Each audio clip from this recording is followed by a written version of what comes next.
Hi, this is Chef Brian Tucker, the Director of the Culinary Arts program here at Richland Community College. Welcome to Bash in the Box. We're happy to have you cook along with us this evening. We're happy to have you support our culinary students and our program. Just remember, you can pause at any time if we're moving too fast for you, or ask a question down in the chat box below. Special thanks to our sponsors, Regions, Decatur Memorial Hospital, Sickich, Hickory Point Bank, Busey Bank, First Mid Bank, Refreshment Services Pepsi, and Amarin. Let's get cooking. Okay, we're ready to get started, so just a couple of reminders. Make sure you have everything out of your box and organized by course. They all should be labeled for you. Also, make sure that your oven is preheated to 350 degrees and start a pot of water on the stove for our cauliflower here in a little bit. And as you know from last year, if you've joined us, that we do kind of jump around a little bit. We'll start with one recipe and then we might have to set that aside and jump into another recipe. And the other good news is this year you don't have to look at me the whole time. We actually have some students and some of my other chefs. They're going to help us out with the different courses. And if you have the deluxe box, you have included an amuse-bouche. Amuse-bouche is something, just a little bite from the kitchen, kind of to get your appetite started. So please enjoy that while you start cooking. And also enjoy a glass of wine from your deluxe box if you had one of those as well. So let's have fun.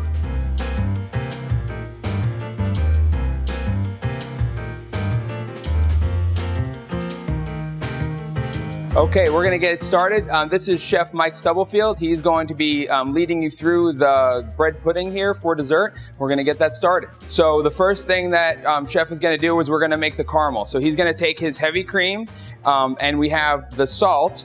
We're going to mix that together, and really the main reason we're doing this is just to dissolve that salt, okay? So we're just going to set that aside, okay? And now in a small pot, he's going to take some of our sugar,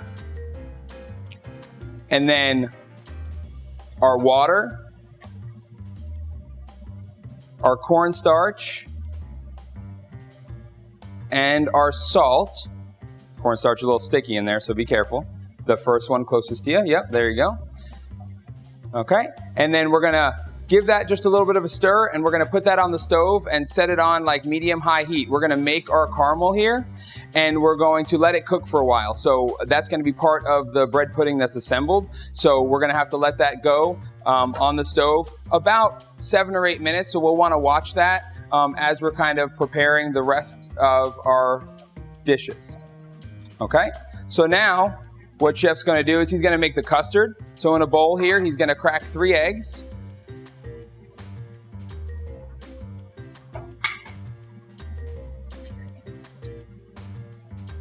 And then you can put, always try to have like a garbage bowl or something. So you see Chef is putting everything back in one of the containers he just emptied. So that's perfect, so we don't make a mess.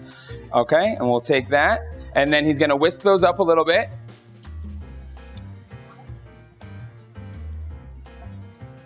Perfect. And then we're gonna add cream and milk. And this is just gonna make our custard for our bread pudding.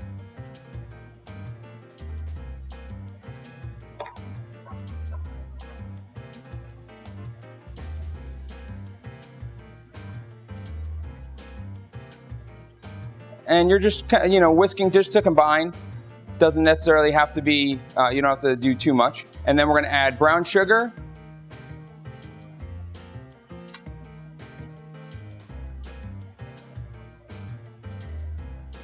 Vanilla and salt.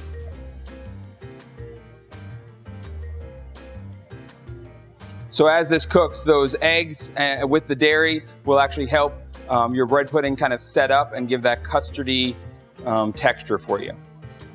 Okay, so you're just gonna whisk that, and we're gonna set that aside. And then the last thing that we have to do while our caramel is cooking is we are going to just cut up our bread. So if you have a serrated knife, we can take one, and we're just gonna cube this into like bite-sized pieces and put it into another bowl right here for it. Doesn't have to be perfect because it's all going to soak in and be baked. So just as long as it's kind of bite-sized pieces, you will be good to go.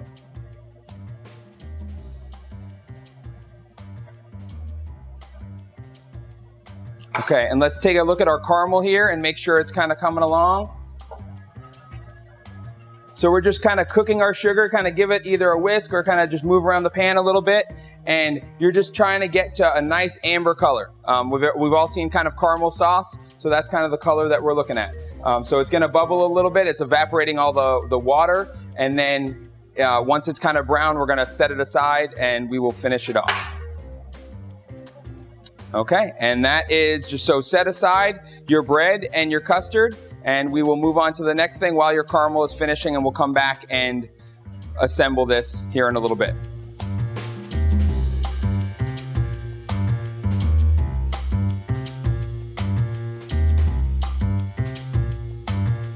Okay, and so this is one of our students, Chanel. She's going to start leading you through the cauliflower au gratin. Okay, so the first thing Chanel's going to do is you have your half a cauliflower here. She's going to pull off those big leaves on the outside here.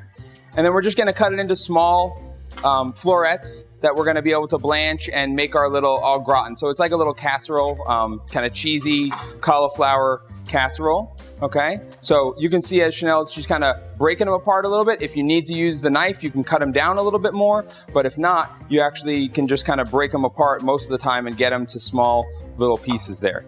You have kind of the bigger spot down at the end, so sometimes, as you see, she kind of cut off the bottom piece, and now it allows her to kind of break it up a little bit. And she's just gonna, once she's done, she'll put it in a bowl, and that's what our pot of boiling water is for. We're going to blanch those. Blanch just means kind of to partially cook. We're gonna cook them about 75% of the way in some boiling water, so that way when we finish it in the oven, it'll get nice and tender and delicious. So as we're kind of finishing that up, we're going to just get those last few, and then we'll throw them right in the pot of water right behind you here. And it's only going to need about 4 minutes to kind of finish in there, okay? So we're just going to kind of set a timer for 4 minutes so that we kind of can pay attention to that as we're going along. Okay, so now Chanel just use that bowl to get all her dirties off of there.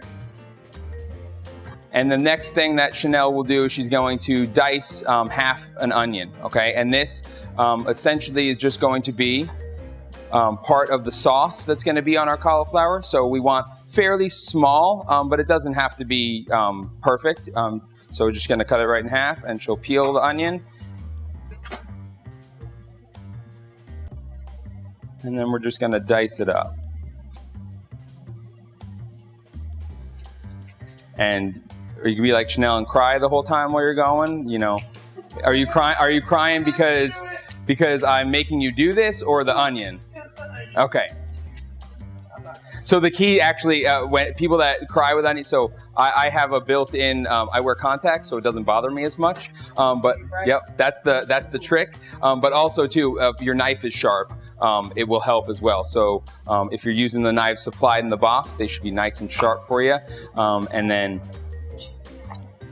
so she's just going to dice up the onion a little bit here.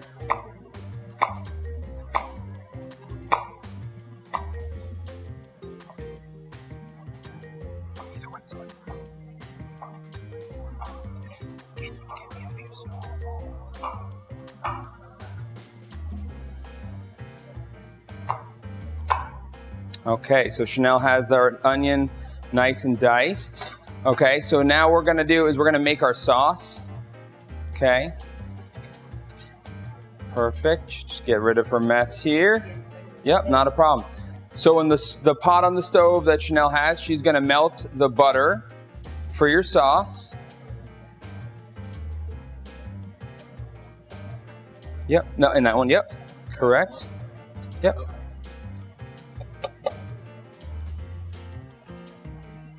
And make sure you turn it on. Yep. Okay, so we're going to melt that, and we're going to cook our onion right in that pan.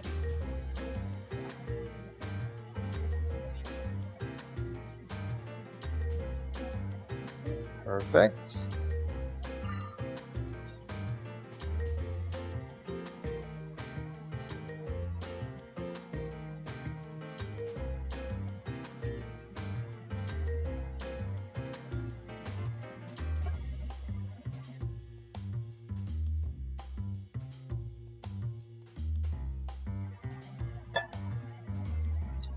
Okay, so grab a spoon and make sure we're stirring our onions. Make sure we don't want them to brown or anything. We just want to sweat them a little bit. and cook. Make sure you're paying attention to your caramel. So if you look in the stove here, we're actually almost there. It's getting nice and amber color. So we're just gonna give it maybe another minute or two on that. And then make sure you're paying attention to your cauliflower as well. Okay, we're gonna turn up the stove a little bit to get these onions going. Okay, and the next thing that Chanel, once the onions cook for about another 30 seconds, we're gonna add in the flour. And we're gonna use a whisk for this one, Chanel. Okay, so once your onions start to get soft, how are they looking? They're sweaty. Okay. So we're gonna add our flour in now, and she's gonna mix that in. Always use a whisk. Yep, you're good. Always use a whisk when you're doing this. It's gonna help you prevent lumps in your final sauce, okay? So this is what the French call a roux. So it's just some flour and some kind of fat. And this is what's gonna thicken our sauce for our gratin.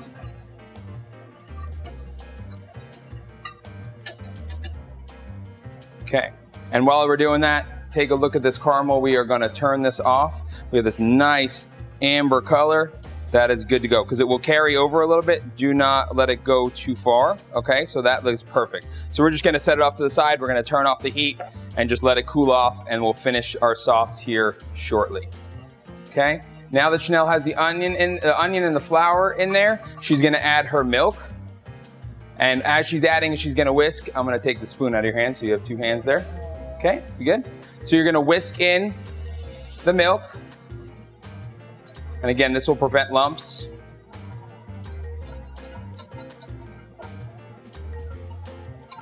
Okay, make sure you get into all the corners.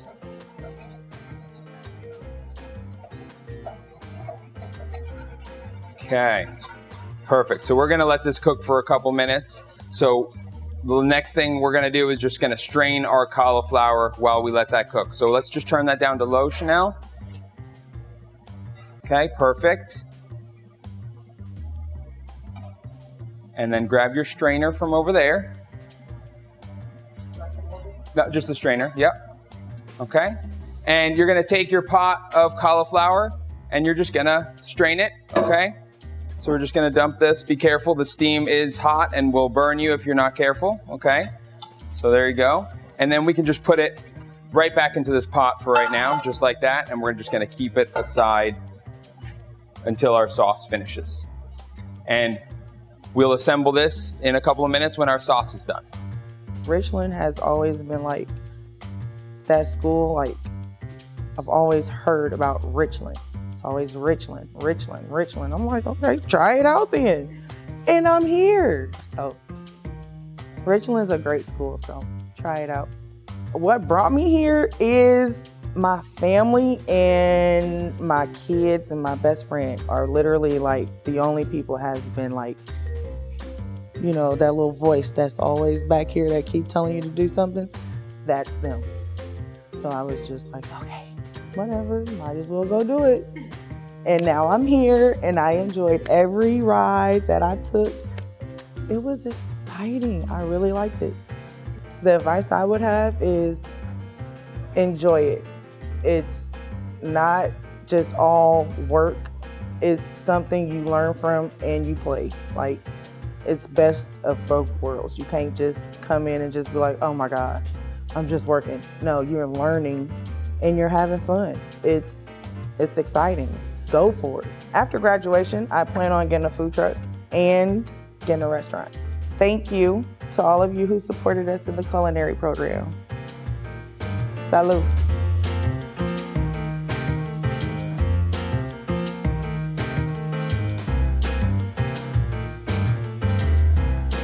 So we're gonna get back to finishing the bread pudding here. So Chef Mike is going to take our caramel and he's going to whisk in the cream and the salt that we had sitting there. Now, if we were making regular caramel sauce, we wouldn't need the salt necessarily, but we're making salted caramel, so that salt to give that. And you'll see it bubbles up.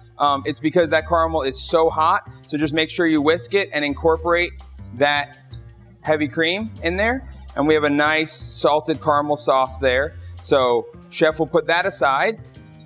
And then he's going to mix his bread and his custard. So we have the custard that was made earlier and our diced bread. He's going to mix those together. And what's nice about this, you can use any bread. You can use day-old bread. You can use, I've worked in places where we've used even leftover croissants and danishes and all sorts of different things. He's just going to do that, and that custard will kind of soak into the bread. Essentially, it's very similar to a French toast, just nice and custardy and delicious. Okay, so once he has all that kind of soaked in there, he is going to spray a pan. And whatever size pan you have that will fit this, so will be fine. So he's going to spray it. If you don't have spray, and of course technical difficulties, the top thing's not really working so well. So we'll try. Let's see. We'll try our best to get a nice spray here. Yeah, that nozzle is all broken. So.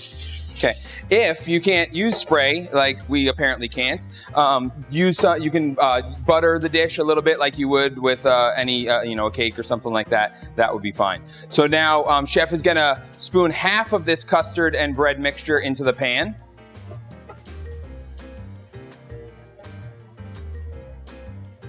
And spread that out a little bit. And then what he's going to do is he's going to drizzle a little bit of the caramel sauce over the top.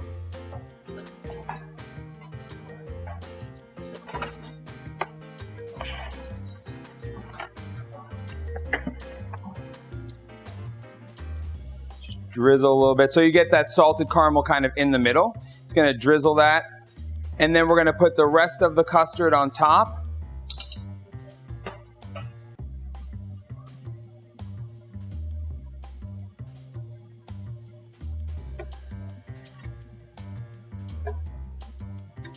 Okay. And then he's going to drizzle a little bit more caramel on top. You don't have to use all the caramel because you can serve it with some on the side when you are done. And then we'll take a piece of foil to cover it, and it's going to go in the oven, and it needs to bake for about an hour. So you see the custard's kind of coming up the side of the bread. You want it kind of to be able to soak in there. You should have plenty of custard to bread ratio there. Okay. Seal it good, and Chef will put it in the oven, and we'll set a timer for 1 hour, please.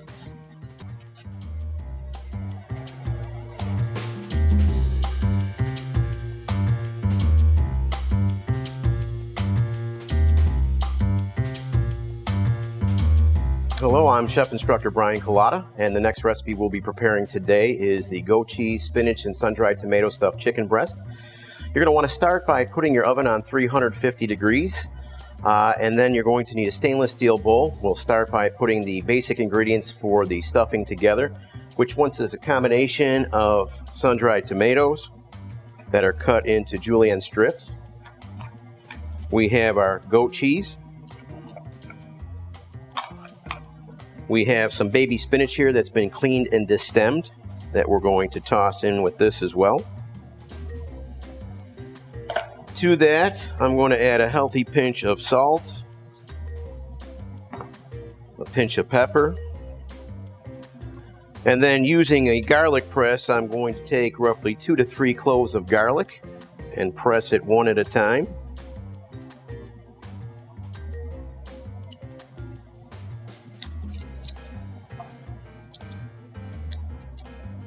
As it comes out the bottom, I'm going to go ahead and using a small paring knife to scrape that in to our bowl with the rest of our filling ingredients. And if you don't have a garlic press, you can simply mince this using a chef's knife on your cutting board at home.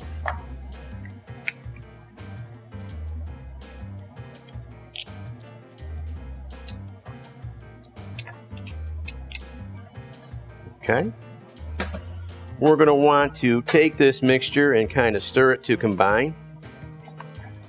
So as this warms up to room temperature,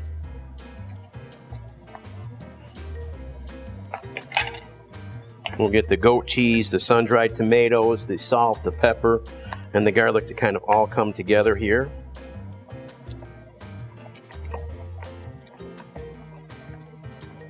Once again, my oven is set at 350 degrees. The other thing you're going to want is we start by cooking our chicken on the stovetop but finish it in the oven.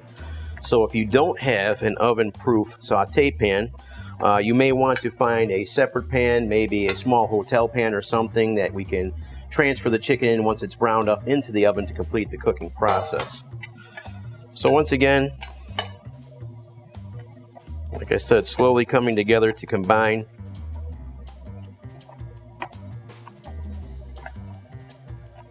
These ingredients here. We have the tanginess of the goat cheese. We have the richness of the sun-dried tomato. If you didn't have the sun-dried tomato, you can use in season a series of other garden-grown tomatoes, your aromas, beefsteak tomato, things like that. Keep in mind they'll have a higher moisture content, and as it cooks, we're going to have to be concerned with the leaching out of liquid. So that's why we tend to use a sun-dried tomato in this recipe. You can always add other cheeses as well. And like I said, as I work this and soften up that goat cheese a little bit, everything slowly starts to come together. You could, if you wanted to, process in a food processor for a couple of seconds to get it to be a more uniform mixture. But this is a little bit more rustic or peasant style in our approach. And of course, these flavors are going to combine with the chicken as it cooks, and all those flavors are going to marry together to make this wonderful stuffed chicken breast. All right, so as this starts to come together, this starts to break down a little bit. You could do a rough chop on your spinach or break it down a little bit by tearing it with your hands if you wanted to in advance. Or we're leaving the leaves destemmed but pretty much whole in this case. And once this mixture is combined, what we're going to do is set it aside and we're going to fabricate our chicken breast. So we're going to take 2 chicken breasts, boneless, skinless. And using a separate cutting board so as not to cross-contaminate with any of the other ingredients, we're going to take our chicken breast and using a boning knife or a chef's knife, what we're going to do is basically butterfly it. So what we're going to do is start at the heaviest or thickest part, cut back, keeping our knife level to about roughly 1/2 inch, and it's going to open up and fold open like a book. And then we're going to be able to pound it out, stuff it with our filling, and we're going to roll it. So what I tend to do is take a step back a little bit. I keep my hand wide open like this to keep it from sliding on me. And then on the fattest part, and I bring it kind of closer to me, I want to keep my knife level with the board as I start to cut back. Once again, nice and easy, thin little strokes here. I don't want to cut all the way through and create 2 separate pieces. I want to keep it intact. And it starts to open up a little bit here. And we have 1 fried chicken breast. If you have any additional fat, you can kind of trim it up a little bit. Get rid of that. We're going to do 1 more chicken breast as well, same way. Once again, we usually have a fatter end and a more tapered end. And so once again, keeping my knife flush or level with the board, starting at the fattest part of it.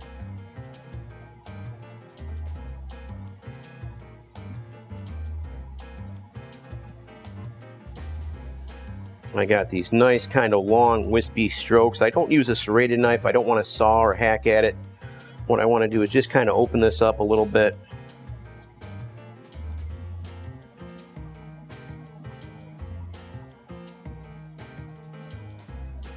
Like so. We're going to get this out of the way. And since we use this knife for raw chicken, we'd want to clean it and sanitize it before using it on anything else. In the meantime, what I want to do is pound out this chicken gently to an even thickness. This will help to equate to even cooking time.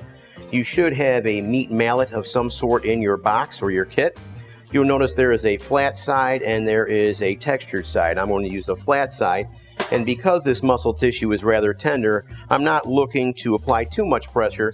What I tend to do is take a piece of parchment paper, or I can take a piece of saran wrap. I'll put the chicken breast in between.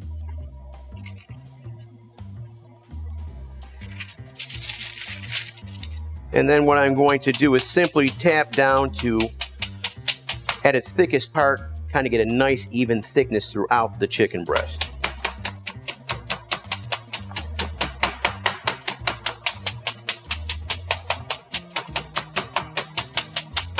I will actually feel to see that I have that even thickness, and it'll tell me other areas where I might have to pound it a little bit more.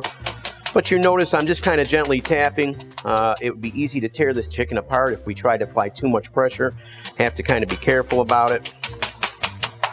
But I'd say we want about a 1/4 inch to a 1/2 inch thickness on these chicken breasts. I'm going to go ahead and do the other one here.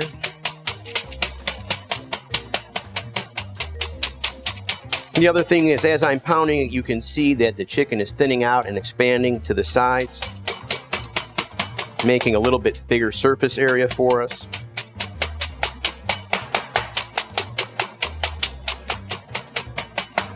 It's not uncommon to start towards the center and work your way out towards the edges.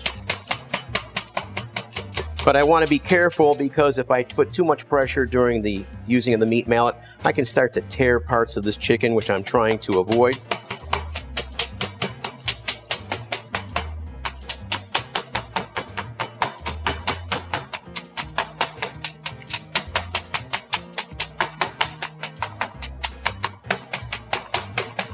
We'll take a look. And so, as we open this up, we have a fairly even thickness all the way through. At this point, even though I did add a little seasoning and a touch of salt and pepper to our filling mix, I'm also going to season the inside of the chicken breast a little as well. So I'm going to take a little bit of salt, and a little bit of pepper here. And then I like to work it right into the meat itself a little bit.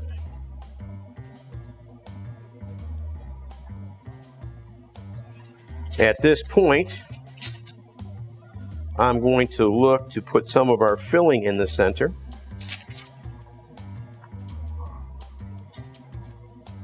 And keep in mind, we don't want to overfill it. As I start to roll it, it will start to spread out towards the ends. And so what I want to do is take some of this filling here.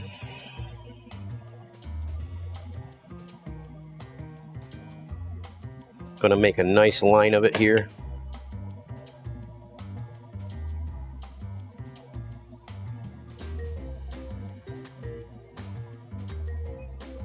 And of course, this cheese, as it softens, warms up a little bit, will act as a binding agent to kind of hold it together.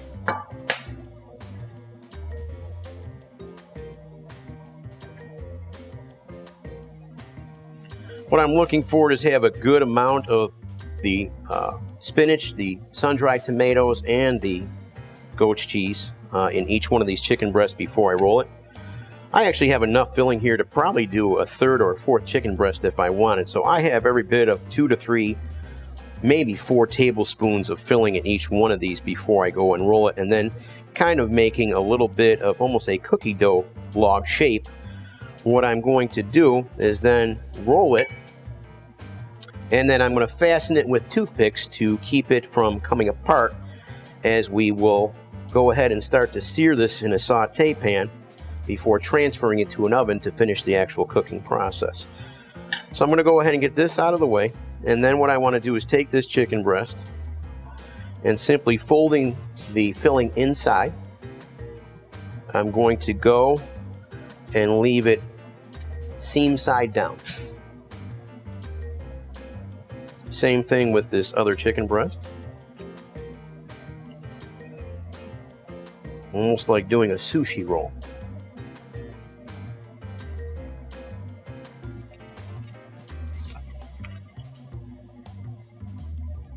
Okay. So I have my stuffed chicken breast. I'm going to take a couple of toothpicks, and then flipping it over, I'm simply going to go ahead and fasten this with a couple toothpicks. Now, the toothpicks will stay in there during the searing process and the cooking in the oven. Keep in mind, once they come out, obviously we're going to want to remove the toothpick prior to putting it on our plate, so no one accidentally bites into one of these, but it's going to help hold the shape during the searing process. Same thing with the second one. Once again, you got seam side down. I'm simply going roughly on a 45-degree angle here to kind of hold this chicken together.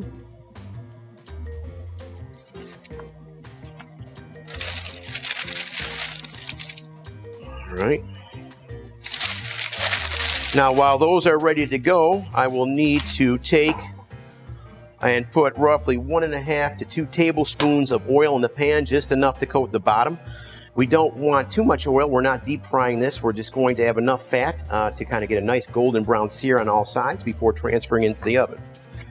So I will use a typically vegetable oil. I try not to use things like extra virgin olive oil. Better for salad dressings, things like that, imparts a little bitterness. So something neutral like a vegetable oil, canola oil would work just fine for what we're doing here today. And so once again, I'm going to go ahead and measure roughly 1.5 to 2 tablespoons of oil in the pan. So it's going to be just enough to coat the bottom of the pan. Now, of course, if you don't have that available, you could use pan spray, but I would recommend trying to use a little bit of an all-purpose oil for our purposes today. I'm going to turn the pan on. If you want to come over and take a look, what we're looking for is we want to heat the oil to where it starts to get up to a temperature where we start to see a little bit of waviness, a little bit of distortion. That's going to let us know that the oil is hot enough to introduce the chicken to the pan and keep it from sticking, which is the last thing we want to take place. So the oil will actually talk to you a little bit by what we see in the pan. So we start off, I'm going to turn up my heat a little bit here. I also going to want to make sure I have a set of tongs.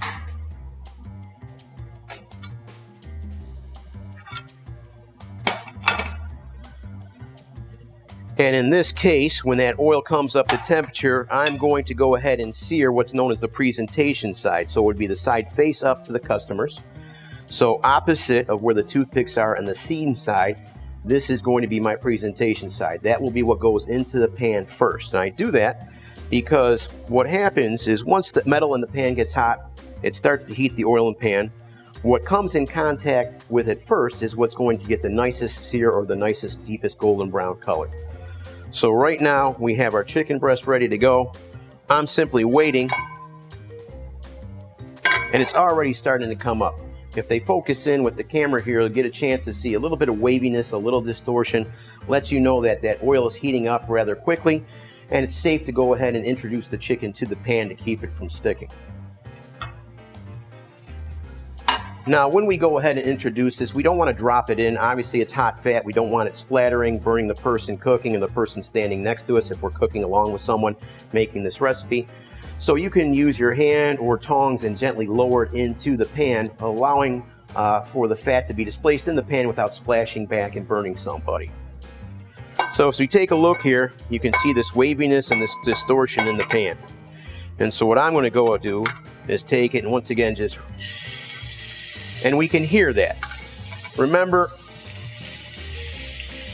we cook with all our senses. Our sense of smell, our sense of sight. We can hear the oil's fat enough. You can hear the crackling in the pan. We know that the fat is hot enough to introduce the chicken. And now I need to let it do its job and actually cook. The one thing I have to do is force myself to not try to turn it or do a lot of things, because the longer it will take to cook it, the more we move it in the pan. So we have to give it a little bit of time. You're going to see that the chicken goes from nice and pink initially to a little bit of white around the edges. It'll start to get golden brown. And then once it's got a nice sear on it, it should release rather easily from the pan so it's not sticking and we're not tearing the chicken apart. Once again, this starts on the stove top, finishes in the oven. If you do not have an oven-safe pan with a handle that can withstand the heat, which is 350 degrees, you're going to want to transfer that chicken to an oven-safe pan and then finish cooking in the oven at 350 degrees. Because it's poultry, we're looking for an internal temperature of 165 degrees or greater to make sure that all bacteria and things are killed and we have a nice finished product. So in this case here, starting to get a little bit golden brown on the bottom. But once again, I figure it's going to take roughly about 2 to 3 minutes on each side to get that initial color development before we go ahead and transfer the pan to the oven.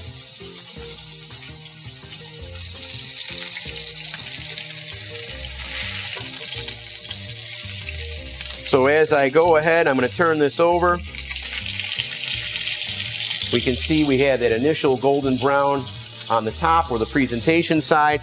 I'm going to also look to do another 2 to 3 minutes on the side I just flipped it over to before transferring it into the oven.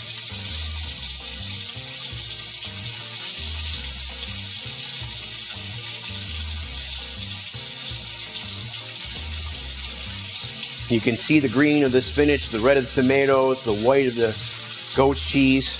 Obviously, as this chicken cooks in the pan and the chicken releases its juices, all those flavors are going to combine with the filling to make this wonderful flavor profile in the finished dish.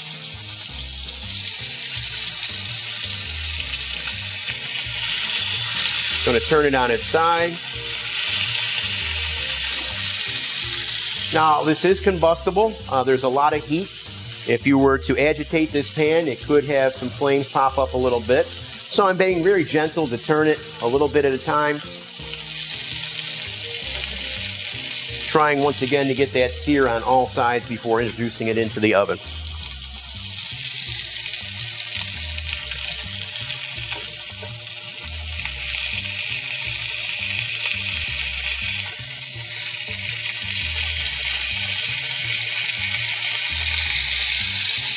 So we're going to go for about another 90 seconds, 1.5 to 2 minutes before we look to place this in the oven to finish the cooking process.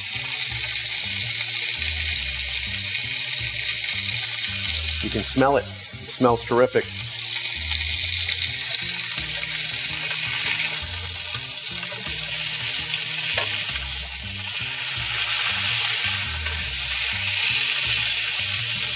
So I'm going back presentation side. I'm going to go for about 30 more seconds. Also make sure you have an oven mitt or a dry side towel as we're taking pans in and out of the oven.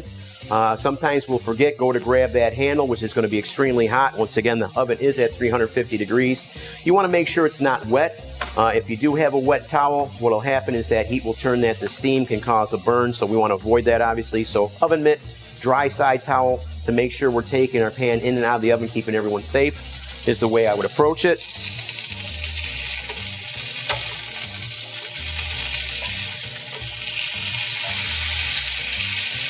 So as we take a look here, I'm going to cut off my heat.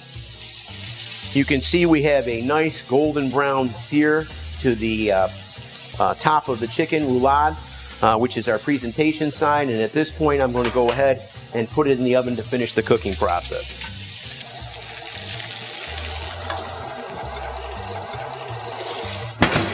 And for the vegetarians, instead of the stuffed chicken, we're going to use the same filling. You'll do the same process of making the filling that Chef just showed you, but we'll take the portobello mushroom, take the stem off. You can roast it in the oven with a little bit of oil, salt, and pepper on it until it's tender, and then we'll take that stuffing, just set it right on top. That goat cheese and the spinach will kind of melt right into the portobello mushroom, and I promise you won't be missing anything because it'll be just as delicious as the chicken.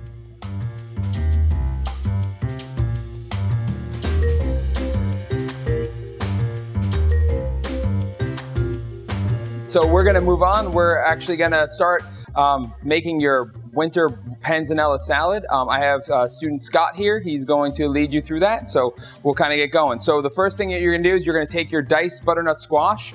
And it's already been diced for you. And you're going to toss it in a bowl with just a little bit of oil and salt and pepper.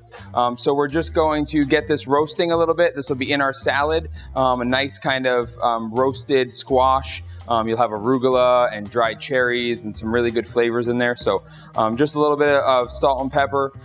Again, do to your taste. If you like a little less salt, put a little less salt. So just a little toss there. And then you can throw it on the tray and he'll put it in the oven. And just make sure it's in one flat level so that way you don't have anything kind of on top of each other. Okay, so we'll throw that in the oven. Okay, and that'll take about 10 minutes or so. While you're doing that, Scott is going to take half a baguette we have here, and we're just going to cut it into bite-sized pieces, so kind of like you would like large croutons. Okay, so you're just going to cut it, and again, this one, it's called a panzanella. It's like an Italian bread salad. So what we do is we take a vinaigrette and we actually toss it with the bread essentially croutons, our roasted squash, our arugula, and our vinaigrette. And the idea is that the vinaigrette actually gets the croutons a little soggy. You still get a little bit of a crunch, but you get a little bit of the softness from the vinaigrette that's kind of soaked in, and it's just really delicious. So that's where we're gonna toast the bread first to kind of get that kind of real kind of crunchy, but then we kind of work against ourselves and toss it with a wet vinaigrette that is actually going to kind of take a little bit of that away. So we kind of end up somewhere in the middle. So we're just going to kind of finish that. And that's it. Obviously, serrated knife is going to work best for cutting up some bread. So even like the baguette in kind of in 4s or 6s is going to be just fine. And you can use the same bowl that you just used for the butternut squash because it already has olive oil, salt, and pepper in it. So you can just toss that in there, and then we're going to also toast that in the oven right alongside our butternut squash.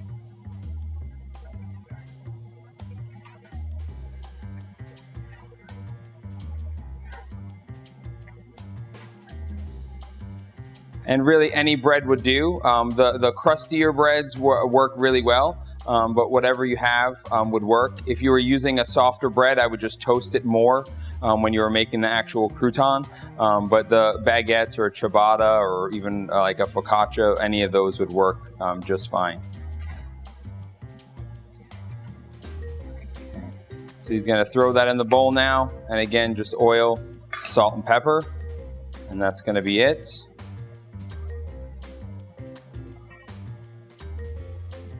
And onto another tray and in the oven. And this should only take about 4 or 5 minutes. Just be careful that you don't burn it.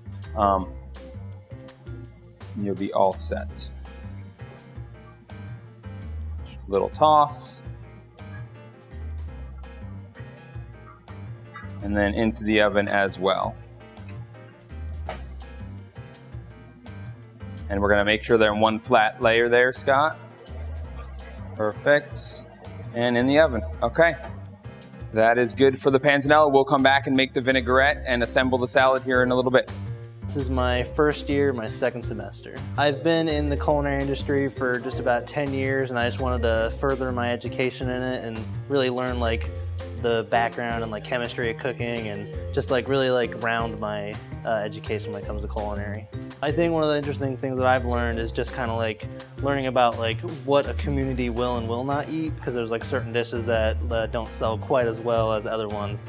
A lot more like traditional simple dishes sell much more than if you try to go like exquisite or something. The scholarship impacted my life by really getting rid of the financial barrier that was like going to be straining over my head.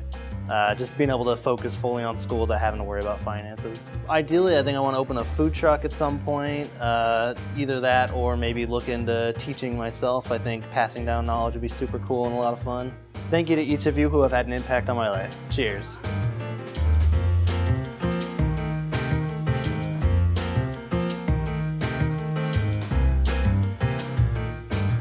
Okay, so we are going to finish up the cauliflower with Chanel. So she's going to grab the pot of the sauce that we made. We're going to bring this up here, and then we're going to just toss in our cauliflower that has been blanched. Okay, so just throw that in your pot. No need to dirty another bowl or anything. So we're going to give that a little bit of a mix, and Chanel will also add a little bit of salt and pepper. Okay, so it's just essentially, I mean, it's like going to be a creamy cheese sauce essentially on your cauliflower. Just a little bit of salt, a little bit of pepper. And then we're going to put in half of the shredded cheddar cheese into that while she's mixing it. Okay. About half in there. Doesn't have to be perfect, and we gave you a certain amount of cheese. If you have more cheese in your fridge and you want to add it, go right ahead. I'd add like 4 times more cheese, but that's just me. Okay, once you got that all mixed up here, we're going to put that into a sprayed pan. So we found a new bottle that's actually going to work this time. And we're going to spray that real good. Again, that's just to help with dishes later, so we don't have to worry about it. And we're going to put the cauliflower in.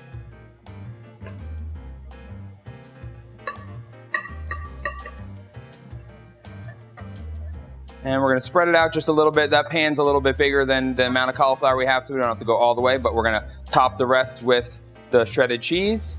And that is going to go in the oven. And while we're in the oven, we're going to take a peek at our croutons and our butternut squash as well.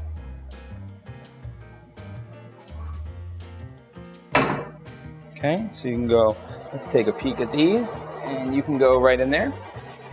Okay, and so we have our croutons. They're nice and toasty. You can close that. We'll set those right there for our panzanella. Okay, and I told you to close it, and I'm gonna open it again. And we're gonna check our butternut squash. Almost there. We're gonna give it about 5 more minutes. We just want them to be nice and tender. Okay, and we will move on to the next one.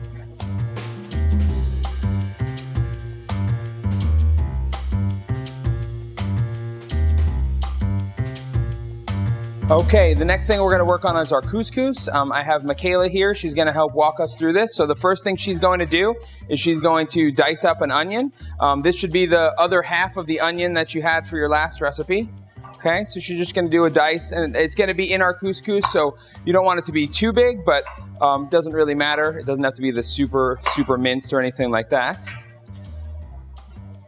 So when Michaela does that, we're going to saute these a little bit, get them tender, and that's going to be mixed into our couscous. Okay, so she has a nice kind of small dice on there. Okay. Put garbage in there. Okay, and then while you're waiting with that, you can take the pot, we'll put it on the stove with a little bit of oil.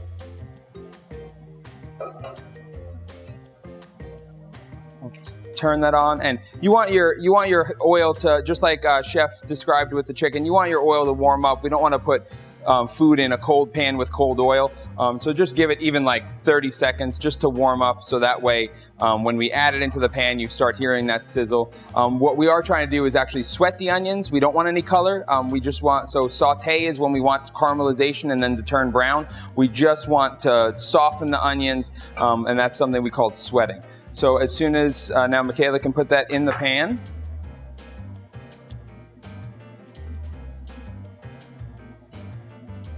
And really the onion is probably going to just need a minute or two, because we're going to add our stock to this as well. And then we are going to use this as our liquid for our couscous.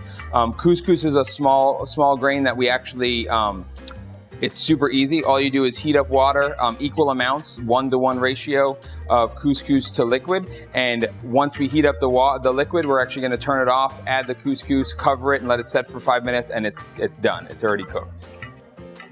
The grains are small enough that it cooks that quickly. So we're just going to let that cook for, like say, just about a minute. Okay, while that's cooking, make sure you're paying attention to the stuff in the oven. Make sure we've checked our chicken and make sure everything's looking good in there. Our butternut squash should be finishing up here shortly. So as soon as we get our stock in there, we'll probably pull out our butternut squash, and we'll probably pull out our chicken as well.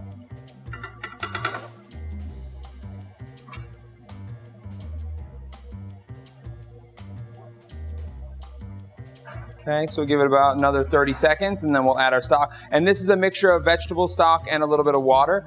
You can use chicken stock, you can use any stock. You could use straight water, but you'd need to season it a little bit more. We want to make sure we have lots of flavor in our dish, okay? So that should be good. Michaela, you can add your liquid. Okay, now we want to bring that to a nice boil before we add our couscous.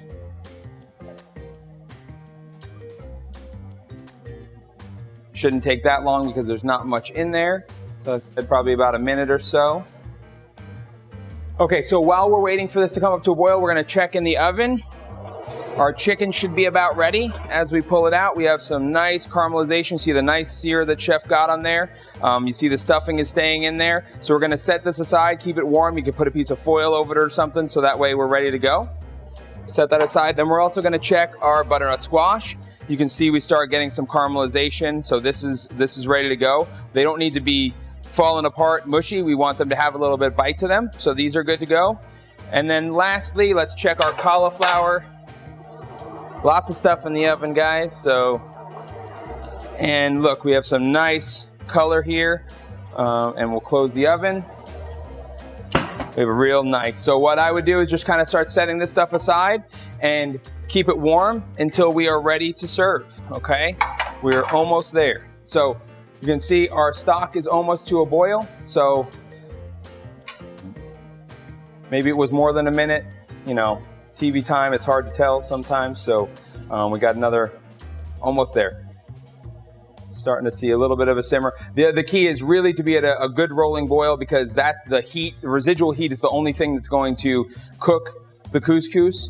So if we put it in too soon, there won't be enough heat in there to actually cook all the way, okay?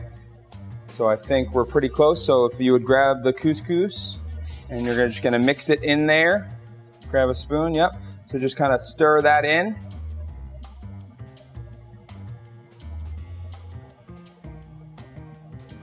Okay. Make sure it's all incorporated, and then turn off the heat and put your foil on top. And the couscous will rehydrate, and you'll get, it'll kind of plump up a little bit. So if you have a lid for the pot you're using, you can use a lid, but if not, foil is just fine. Okay, perfect. We'll just let that sit, and that'll be done in about 5 minutes. Now, while Michaela's waiting, she's going to just chop up a little bit of fresh herbs that's gonna go into that as well. Okay, so we have some parsley and some mint, sorry. And we're just gonna chop up a little bit of it and put it in there. The key is just to kind of cut the top pieces. We wanna not go too far down on the stem. A little bit is okay. It doesn't have to be super fine or anything. Just remember, we're looking for rustic, like Chef described earlier with the chicken. This is meant to be enjoyed at home and nothing too difficult. So we just want a little bit of a little chop on there, just so it kind of incorporates into our dish, okay? So we got some mint. The mint is a really nice addition. Sometimes people don't think mint in a savory application, but it really adds a nice kind of depth of flavor. So we're going to do that, and then when she's done with that, we're just gonna cut a lemon in half, and when that couscous is ready, we're gonna mix in both of these herbs, the lemon, a little bit of salt and pepper, and then we'll be good to go, and that will be ready for our side dish, okay? So we're good. We're gonna set that aside while we wait for the 5 minutes to be up, and then we will finish, okay? So what brought me to the culinary program at Richland was that I went to school at ISU for 2 years and didn't really enjoy my time going to a four-year university, but I enjoyed cooking my whole life, so I thought that I should pursue my passion rather than what I was told to do. The scholarships that I've received at Richland have allowed me to focus more on school and enjoying what I do rather than worrying about money and working all the time. After graduation, I hope to open up my own food truck and hopefully get out of the country and go travel Europe. I do hope to go on the culinary trips in the future whenever my time allows me to. Something that's made my experience really memorable here has been just mostly the relationships with the chefs that I've gotten to learn from. I'm most excited to work in the bistro. I love the restaurant environment, and I've worked in them in the past, and I enjoy the bistro and their menus. Cheers, and thank you to each of you for making my education at Richland possible.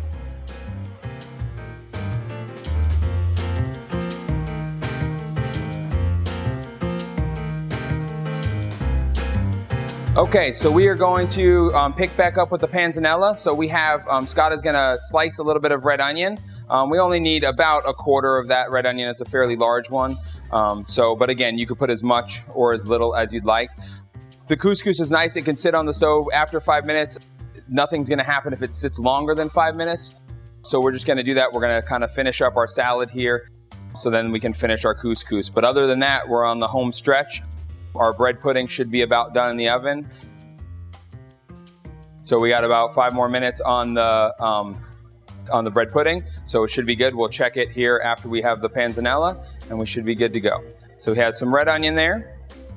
Okay, and now we're gonna make a simple vinaigrette to go along with it. So we have some sherry vinegar. We're gonna put that in the bottom of the bowl with a little bit of oregano. And then we're going to use some garlic. Recipe calls for 2 cloves. I gave you 3. You can use 7, I don't care. And if you have your garlic press, sometimes they come apart, so just be careful. And if you don't have a garlic press, make sure you just mince it really fine. It's gonna be part of your dressing, so you can do that. And then just kind of wipe the bottom off, so that way you're gonna get all that garlic in there. Perfect. And there's nothing wrong with a little bit of extra garlic in there, because it goes well with the toasted bread and the butternut squash and everything. Okay, perfect. And then We're just gonna give that a little whisk first, and then we're gonna slowly incorporate the oil. So the idea with a vinaigrette is the slower you add the oil in, the more likely it is to stay together and stay emulsified.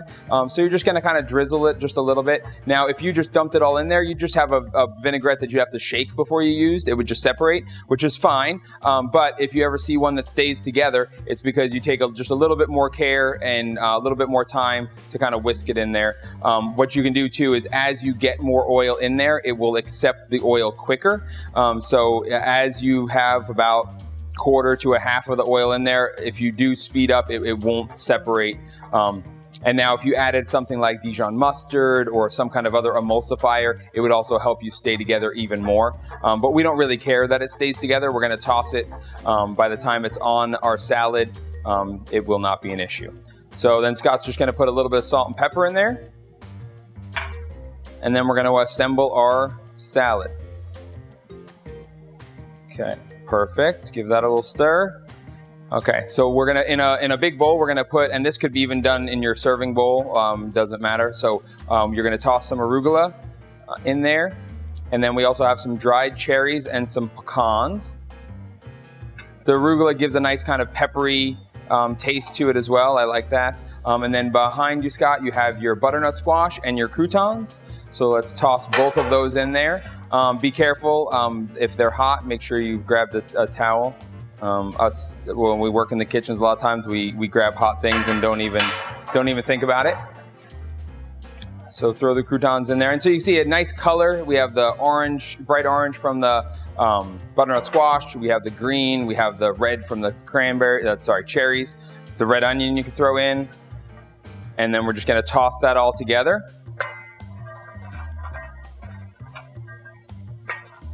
And then this vinaigrette makes way more than you need. So you're gonna just drizzle some in until you see that it's kind of all coated and everything. You want, like I said, part of the idea is that that bread gets a little soggy.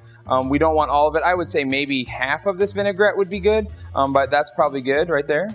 And then toss that together. And as it sits, like I said, you get a little bit of that softer texture, but you still get that crunch from the bread. You get the crunch from the red onion, the sweetness from the cherries. Really nice kind of combination. So just like that, that's nice and simple. This is something that you can easily recreate. A traditional Italian panzanella over the summer would have tomatoes and red onion and things like that. So this is kind of a winter kind of more the cold weather panzanella. So we're done with that, and then we're just going to kind of finish everything up, and we are going to be ready to eat. While we're letting that sit, let's hear from our sponsors. Hi, I'm Bart Rose with Regions Bank, and we're happy and proud to be a sponsor of Bash in a Box. Community affairs is extremely important to Regions Bank and our community partners like Richland Community College. It's very important that we show up and support Richland and everyone else in the Decatur community. We're proud to be a supporter of the culinary program. It's great to see local individuals go through, learn what they need to do, possibly go out in the local communities, get jobs, support the local communities themselves, and we're just thankful that our money can go towards helping those individuals in the culinary program. Cheers to Richland and cheers to the culinary program. Okay, so let's check on our bread pudding. Michaela here is going to pull it out. It should be about done. We're going to take the foil off and then give it another, 5 or 10 minutes in the oven just to brown a little bit more. So we'll take a peek, see how good we did here. Be careful, it's going to be hot and steamy. Oh yeah, look at that. That looks great. Okay, good. So we'll get the foil off here, give you a hand. There you go. Okay, and we can put that right back in the oven. It's browned quite a bit on the top, but just put it in there. And then this can set aside, and you can kind of keep it warm for after dinner. So that's good. And now we're going to take the couscous back that we have sat. So we're going to open it up and first give it a little stir. And you can see kind of it's plumped up a little bit. It's absorbed all of that liquid. See, Michaela has a fork here. She's going to fluff it, kind of break apart the individual kernels, kind of just like that. That'll be perfect. So what you can do now is let's add in the chopped herbs, the lemon juice, and then she's also going to season it with a little bit of salt, pepper, and we're going to put a little drizzle of oil in there as well to kind of help it kind of all come together. Okay, so nice squeeze of the lemon, salt and pepper. Don't be scared of that salt, Michaela, a little bit more. You have to remember this was very plain to begin with, so you need a decent amount of salt in there to kind of make sure that it goes throughout. Okay, so still just kind of using that fork there, mix it up, and we are good to go. So what we'll do is we'll set that aside, and then I'll show you how to kind of finish everything, plate it, and then it's going to be time to eat.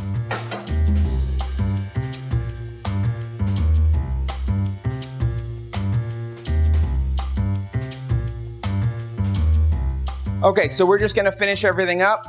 We're almost to the best part. You're this close to getting ready to eat. By now, your home should smell delicious. We'll send the students over in a little bit to clean the kitchen. Just kidding. Sorry about that. Maybe that's the super bonus VIP package next year that we send the students to your house and do the dishes, but unfortunately, we didn't make it this year. So we're just gonna plate everything up. So I'm gonna pull that bread pudding out of the oven for you. And we're just gonna set that aside.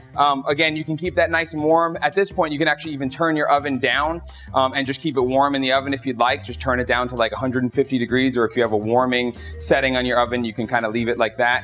So that way it's nice and warm when you're ready to eat it. If not, let it sit out and you can always just throw it back in the oven for a minute. So we're going to finish up our salad here. So I got a plate here. We're gonna take our beautiful panzanella that Scott made here. Looks really nice, got great color, great texture, really, really nice. And we're just gonna put a nice big mound of it on our plate here.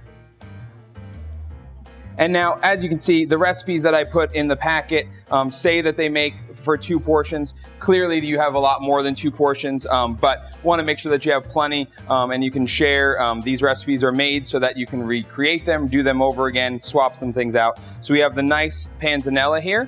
So we will set that up top here. And then we will move on to our entree. We're gonna take our chicken. And we have our nice chicken here. Now it's rested also. What's nice too is if we have it covered and holding, staying warm somewhere, the juices will kind of redistribute. If you cut into any kind of meat right away, sometimes the juices will kind of run out. If you ever cut into something and there's a whole bunch of juice on your cutting board, that's usually why you didn't let it rest. So we're gonna take our chicken. Now, one of the most important things is do not forget we put 2 toothpicks in here, okay? So pull one out. I don't want any dentist bills coming my way. I did warn you, so make sure you pull these out, okay?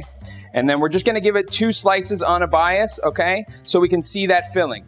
We're just gonna cut 1, cut 2, if I can make that work. Okay, and it might fall apart a little bit, but we'll kind of leave that right like that. And I'm gonna take my couscous now, put some on my plate, take a nice scoop of this, put it on the top of my plate here. And if you couldn't wait to plate it and you're just eating this out of the pan in the kitchen, that's fine too. No one's gonna judge you. We're gonna set the stuffed chicken right alongside there. And then we're gonna take the au gratin cauliflower. So it looks really nice. I mean, can't go wrong with doing some cheese and cream and stuff on our vegetables. Mom said we had to eat our vegetables. She didn't say we couldn't douse them in cheese and butter and all sorts of yummy things. If you feel like adding bacon to that, I don't think that would be the most terrible thing you could ever do. And then I just have a little bit of the fresh herbs that I had left over from the couscous, so I can even garnish it with that. You can get as fancy as you'd like. And then we have our stuffed chicken breast with lemon herb couscous and cauliflower au gratin. And last thing, we'll take the desserts, and we have our nice bread pudding. I'm just gonna take a nice portion of this. It's nice and hot and steamy. Put some in our bowl here. And then we're gonna take a little bit of that sauce that we had left over, and we're gonna just drizzle that on top as well. Okay, it might have thickened up a little bit, but the heat from the bread pudding will actually help it melt a little bit. So just drizzle over our salted caramel, and you are good to go. So hopefully you guys had fun cooking along with myself, the students, my other instructors. We sure love having this event and having the support of yourself and the whole community. So please go sit down. Don't let me keep you from dinner. Go sit down, have a nice glass of wine, enjoy your food, and bon appetit.